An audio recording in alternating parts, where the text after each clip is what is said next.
На сцене Абхазского драматического театра новые герои. Ежик, впервые встречающий Новый год, и злодейка, которая хочет испортить праздник.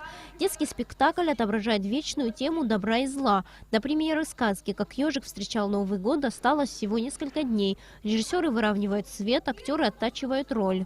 Мне выпала роль злодейки, я должна расстроить весь Новый год. И это не такая легкая роль, как мне кажется, потому что я себя в таких ролях очень редко вижу, но я стараюсь, выкладываюсь, и мне кажется, что-то получается. Так как я себя чувствую иногда очень плохой, особенно если меня сильно разозлят, то есть я полностью вживаюсь в свою роль. Спектакль о мечте ежика встретить Новый год. Нарушив все законы природы, он договорился с белкой, завел будильник и проснулся таки аккурат прямо перед самым началом волшебного праздника.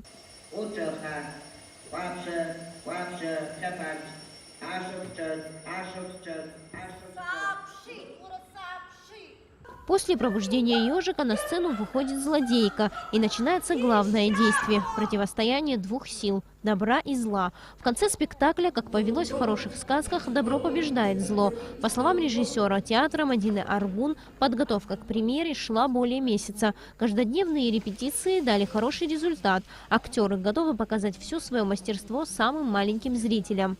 Каждый год мы представляем нашему маленькому зрителю новую пьесу. В этот раз, в этом году, пьеса Алхаса Шамба «Как ежик встречал Новый год». Да, задействована вся молодежь, имеющаяся в театре. Это выпускники Санкт-Петербургского института.